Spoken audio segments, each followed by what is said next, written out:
कुछ लोग जिनका वेट बहुत कम है और वज़न बढ़ाना चाहते हैं ताकि थोड़ा शरीर में जान आए, अच्छे दिखें, वो क्या कर सकते हैं? क्योंकि वेट लूज़ करने के लिए तो आजकल बहुत सारे सॉल्यूशन इंटरनेट में मिल जाते हैं।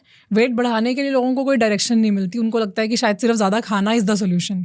इसमें ना एक चीज़ आती है, चाहे लड़कियां हैं लड़के हैं, एक तो अश्वगंधा पाक अच्छा, बना बनाया मिलता है। ये अश्वगंधा पाक। पाक होता है, ये उसमें बहुत सारी चीजें डलती हैं। अच्छा ये ग्रंथ का योग है, आप गूगल करोगे आपको उसका फार्मूला आ जाएगा। अच्छा। एक मुसली पाक जिसमें सफेद मुसली, काली मुसली, साल बहुत चीजें हैं। और एक आता है कौच पाक। 3 पाक हैं। जैसे अश्वगंध को सुबह ले लो 1 चम्मच, दोपहर को ले लो मुसली पाक, रात को ले लो कौच पाक। लड़कों के लिए सबसे उत्तम चीज है। ये बॉडी के अंदर टेस्टोस्टेरोन लेवल को बढ़ा देता है। बढ़ाएगा तो मसल स्ट्रांग होंगे, मसल स्ट्रांग होंगे तो थोड़ा शरीर भी बनेगा। तो ये सबसे बढ़िया चीज है। 1 महीना खा लो, 1 महीना छोड़ दो, 1 महीना खा लो, 1 महीना छोड़ दो। इसको खाते रहो और जब बॉडी सेट होगी फिर छोड़ दो। तो उनको पाक मिल जाएगा आसानी से? बड़े आराम से मिल जाता है। और दूसरा, जो लोग बनाना शेक पीते हैं उनको बहुत फायदा होता है। बनाना शेक लो और साथ में बादाम शेक जो आता है वो ब्रेन के लिए आता है। अब कई लोग कहेंगे गोयल साहब ऐसे ही बता देते हो, वो फायदा तो करते हैं, वजन नहीं बढ़ता।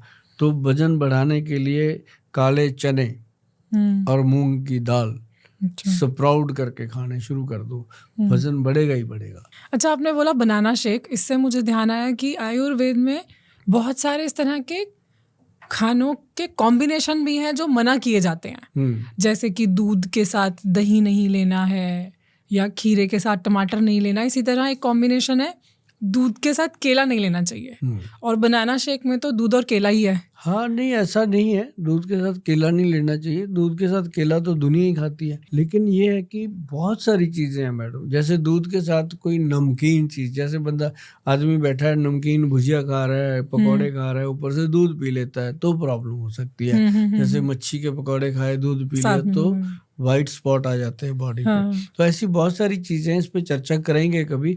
इसके लिए पूरा एक एपिसोड बनेगा मैडम कि क्या चीजें हैं जो आपस में कंबाइन नहीं लेनी चाहिए। बिल्कुल, जिनका आपस में विपरीत रिश्ता है। इस पे करेंगे एक दिन करेंगे। मैं चाहती हूँ कि अगर लोग इस टॉपिक के ऊपर चाहते हैं एक एपिसोड, रॉन्ग फूड कॉम्बिनेशंस, वो फूड्स के कॉम्बिनेशन जो हमें अवॉइड करने चाहिए, जो हमारे लिए बहुत ज़्यादा हानिकारक हैं, अगर इस पे आप चाहते हो हम लोग बैठ के इस पे भी डिस्कस करें और सर से इसके बारे में भी पूरा नॉलेज लें, तो कमेंट करके बताइए।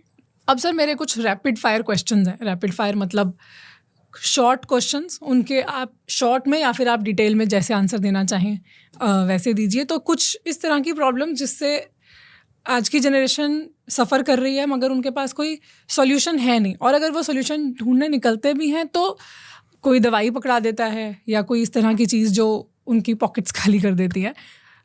हम चाहते हैं कि आप कोई ऐसा उपाय दें जिससे वो घर बैठे आसानी से इन्हें फिक्स कर सके। एंग्जाइटी या स्ट्रेस आजकल बहुत कॉमन है, तो इससे डील करने के लिए, इससे मैनेज करने के लिए आयुर्वेद की सबसे बढ़िया रेमेडी क्या होगी? अश्वगंधा। अच्छा, अश्वगंधा काम करता है, रिलैक्स करता है मसल्स को। अश्वगंधा से अच्छी चीज ही कोई नहीं। अश्वगंधा पाउडर रात को लें पानी के साथ, गर्म दूध के साथ, जैसे दिल करता है। और दूध कभी कभी खसखस वाला और हल्दी वाला दूध पिएं, स्ट्रेस कम होता है। और या फिर सबसे बढ़िया मंत्र जो मैं जपता हूँ वो जपो। क्या है कि 100 से लेके 1 तक उल्टी गिनती करो। क्या होगा तो इससे क्या होता है कि आपका थॉट रिवर्स होता है। अच्छा, ब्रेन रिवर्स होता है और रूम के अंदर आप उल्टा चलो। अच्छा, उससे कंसंट्रेशन बनता है। जब आपका कंसंट्रेशन अब जैसे मान लो 100 से बैक जा रहा है आदमी, गिनती करता है, तो वो कंसंट्रेशन बना के रखता है कि मैं भूल ना जाऊं। सारा ध्यान उस तरफ चला गया, फोकस वहां चला गया। और दूसरा, जब वो उल्टा चलता है तो उसको लगता है गिर ना जाऊं। सीधे चलते तो डर नहीं लगता। तो या फिर एक और बड़ा मंत्र है कि जब भी स्ट्रेस आता है तो उल्टे हाथ से लिखना शुरू करो। कुछ भी लिखो। आप मान लो अपने मम्मी पापा का नाम लिखो, अपना नाम लिखो। अगर आप हिंदू धर्म से में लिखना चाहते हो तो जय माता दी लिखो। सिख हैं तो वाहिगुरु वाहिगुरु वाहिगुरु वाहिगुरु लिखो। मेरा वही होता है, मैं बाबा दीप सिंह जी की फोटो रख के लिखने लगा वाहिगुरु वाहिगुरु वाहिगुरु वाहिगुरु। बड़े सालों में मैं सीधा लिखने लगा जी। सीधा लिखा नहीं जाता, वो बंदे को लगता रहता है कभी वाह इधर हो गया, कभी हा इधर हो गया, कभी गा इधर हो गया, तो उससे पूरा वाहिगुरु लिखा नहीं जाता, तो वो उसी में उलझ जाता है, उसको पूरी दुनिया भूल जाती है। तो वो कंसंट्रेशन का सबसे बेस्ट मेथड होता है। या फिर जो खाने के लिए आप मांग रहे हो तो अश्वगंधा है, इसके ऊपर आयुर्वेद में कुछ नहीं है। और इसको लेने का सही टाइम सोने से पहले, रात को बेड टाइम, हाँ बेस्ट है, सबसे बेस्ट। दिमाग को तेज करने के लिए कोई आयुर्वेदिक कोई हर्ब या कोई इस तरह की चीज जिसको ग्रोइंग बच्चे ले सके, उनका दिमाग शार्प, ब्रेन शार्प हो? कौन सी ऐसी चीज है दुनिया में जो दिमाग जैसी लगती है? अखरोट। हाँ तो तो लोग क्या कहते हैं, बादाम खाओ, मैं कहता हूँ अखरोट खाओ। अखरोट को बच्चे को देना है, बच्चा ऐसे नहीं चबाता, पीस के उसको पेस्ट सा बना के खिला दो। मूंगफली सबसे बेस्ट ब्रेन के लिए।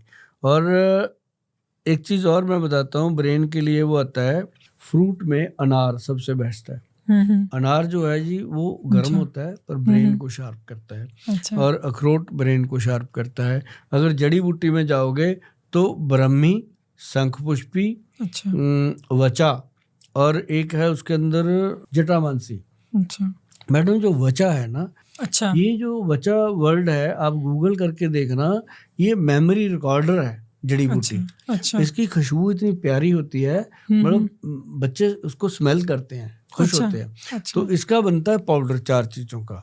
इसको हमने ब्रेन अमृत के नाम से बनाया हुआ है। अच्छा। तो ये ना जी हम उनको बताते हैं जो ADHD के बच्चे हैं, जिनका कंसंट्रेशन नहीं बनता, जिनको स्पेशल चाइल्ड्स कहते हैं, उनकी थेरेपियां चलती हैं। मैं कहता हूँ ये पाउडर बना के साथ में चलाओ मैडम, बहुत जल्द रिजल्ट आता है। अच्छा। और जिनका ब्रेन वीक है, ब्रेन कमजोर है, उनके लिए ब्रह्मी, शंखपुष्पी, बचा और जटामांसी का मिश्रण ऐसा जबरदस्त है कि इसको कोई लगातार ले ले तो कभी भी माइग्रेन का दर्द नहीं होता, कभी सिर में दर्द नहीं होता। ये ऐसी चीज है। बहुत हम सुनते हैं कि पानी थोड़ा सा कोसा पीना चाहिए, थोड़ा सा वार्म वाटर लेना चाहिए, वो डाइजेशन के लिए अच्छा होता है। कई लोग ये भी कहते हैं कि नहीं, ठंडा पानी पीना चाहिए। क्या सही है आयुर्वेद के हिसाब से, कोसा पानी या फिर नॉर्मल या ठंडा पानी? दोनों ही नहीं। दोनों ही नहीं? कोई भी नहीं। फिर घड़े का पानी। घड़े का पानी। घड़े का पानी जो मट का पानी होता है वो आपकी बॉडी टेम्परेचर के अकॉर्डिंग रहेगा। अच्छा। सुबह का भी, शाम का भी, दोपहर का भी अपने आप टेम्परेचर पकड़ेगा वो। जो मौसम का टेम्परेचर रहेगा उसके अकॉर्डिंग रहेगा वो, चाहे सर्दी हो या गर्मी, कोई भी मौसम। और मैं तो हमेशा लोगों को बताया कि आपके घर में अगर फ्रिज है 2 लाख का है, 50,000 का है, बढ़िया है, होना चाहिए। जो फ्रिज में रखने वाली चीजें हैं वो रखो। पानी फ्रिज का मत पियो। पानी पीना है तो घड़े का पीना है। बहुत ज्यादा अमीर हैं आप तो कोई बात नहीं, सोने का घड़ा ले आओ, मिट्टी का घड़ा लेके उसको सोने का कैप चढ़ा लो ऊपर, फ्रिज के पास रख लो, सोने का गिलास ले लो, उससे पानी भर के पी लो, है अगर आपको अमीरी दिखानी है। लेकिन घड़े का पानी पियो। या फिर इस बोतल का, कांच की बोतल हो, उसमें घड़े का पानी डालो, उसके अंदर 10 पत्ते तुलसी के डाल के वो पियो। जब पानी खत्म हो और डाल लो। तुलसी के पत्तों वाला पानी पियोगे, उससे बड़ा अल्कलाइन पानी है ही नहीं। अच्छा, हमने बहुत सारे हर्ब्स की बात की। अगर हर किचन नहीं बोलूँगी मैं, हर रसोई में अगर एक जड़ी बूटी, एक हर्ब होना चाहिए तो वो कौन सा है? हाँ, हर रसोई घर में अगर एक जड़ी बूटी होनी चाहिए जो हमेशा आपको खुश रखे, तंदुरुस्त रखे, वो है अश्वगंधा। अश्वगंधा। हाँ, जो अश्वगंधा है ना जी, वो अपने ब्रेन को, नर्व सिस्टम को ताकत देती है। और बाकी तो औषधियां हैं, जैसे हल्दी है, अजवाइन है, खसखस है, ये सारी चीजें तो है। लेकिन अश्वगंध हर घर में नहीं होती, होनी चाहिए। और घर के बुजुर्गों को, बड़ों को चाहिए, वो बच्चों को भी खिलाएं, घर के थानेदार को भी खिलाएं, लानेदार को भी खिलाएं, खुद भी खाएं। अश्वगंध 1-1 चम्मच सारे खाएं। सबसे सस्ता सौदा है और सबसे बड़ा काम करता है। और कोई ऐसी आयुर्वेदिक प्रैक्टिस या कोई टिप या कोई हर्ब जो बहुत ज्यादा चर्चा में रहती है और एक्चुअली में उसका कोई इतना फायदा नहीं है? एक्चुअल पता क्या है जी, आयुर्वेद में जैसे मैं भी बोलता हूँ और भी वैद बोलते हैं, 10 लेडीज बैठी हैं, 10 आपको टिप दे के जाएंगे और 10 की निकली होती है पहली, है ना। तो वो आपको कोई कहेगी जी नींबू पानी पिया कर, सुबह खाली पेट शहद मिला के गर्म पानी में पिया कर, कोई कहेगी सौंफ उबाल के पिया कर। मतलब ऐसा काम नहीं करना चाहिए। जो भी करना किसी ऑथेंटिक वैद या अच्छी कोई बुक से मिले आपको फार्मूला, जो बुक है उससे मिले, तो वो आप कर सकते हैं। अदरवाइज आयुर्वेद में कोई भी ऐसी जड़ी बूटी नहीं है मैडम जिसका कोई फायदा ना हो। जो घास होता है, घास को खा के कुत्ता अपना ट्रीटमेंट कर लेता है, देखा होगा आपने। घास को खा के गाय भैंस दूध दे देती है, तो उसके अंदर भी गुण है। तो मतलब कोई ऐसी चीज है नहीं। एक बार की बात मैं बताता हूँ, भगवान श्री धन्वंतरी जी हुए हैं जो आयुर्वेद के जनक हुए हैं, उनके चेले थे, सैकड़ों चेले आयुर्वेद में उनके थे, ऋषि मुनि। तो सब उन्होंने गद्दी देनी थी एक को, सबको बुला के कहते भी एक जो आप में से ऐसी जड़ी बूटी लेके आएगा ढूंढ के जिसका कोई गुण ना हो, उसको गद्दी दूंगा। लो जी, सारे अपने अपने जंगलों में पहाड़ों में सब चले, कोई कुछ पकड़ के आ रहा है, बड़ा बड़ा ये है जी, ये तो बेकार है। कोई बैंगन ले आया, कहते इसका नाम ही बेगुण है, ये तो बेगुण है। मतलब सब ले आए, तो वो एक उनमें से चेला वापस नहीं आया। सबने कहा वो नहीं आया, कहाँ गया, गुम हो गया। कहते वो शर्म के मारे भाग गया होगा, उसको मिली नहीं होगी कोई। सच वही हुआ कि वो आके बैठ गया दीवार के पास। भगवान धन्वंतरी जी ने पूछा, हाँ भाई क्या हुआ तू? कहता सर मैंने धरती का कोई कोना नहीं छोड़ा और मुझे कोई ऐसी औषधि नहीं मिली जिसके अंदर कोई गुण ना हो मानव शरीर के लिए। अगर कोई मानव शरीर के लिए नहीं तो वो पशुओं के लिए फायदा करती है, कुछ ना कुछ उसका फायदा था। कहते तेरी तो इंतजार कर रहा था मैं, चला दे दी। वो महर्षि चरक हुए। अच्छा, चरक संहिता वाले। तो ये आयुर्वेद का विज्ञान बहुत बड़ा है मैडम, और इसको मैं आराम से जैसे बैठा आपके साथ बात करता हूँ, मेरे को तो चाहे 365 दिन बुलवाते रहो, खत्म नहीं होगा ये। आपका पैशन है ना सर, हाँ, इसलिए आपको मेरे को ये है कि मेरे को अब इसके अंदर मेरे को पैसे के लिए काम नहीं करना, प्रतिष्ठा के लिए काम करना है कि जब दुनिया से जाएं तो लोगों को ये लगे कि यार नहीं अभी और रुक जाता थोड़ी, ऐसा लगना चाहिए। ऐसा ना हो कि लोगों को लगे धरती का बोझ खत्म हो गया, अच्छा हो गया। ऐसी तो जिंदगी जीने का फायदा ही कोई नहीं है। तो ये काम करके जाएंगे मैडम। ऐसा नहीं, हमारी बेस्ट विशेस आपके साथ हैं। बिल्कुल चाहिए। आज आपने इस पॉडकास्ट के थ्रू लोगों को, मैं कहूँगी कि सुखी बनाया, क्योंकि कहते हैं ना पहला सुख निरोगी काया।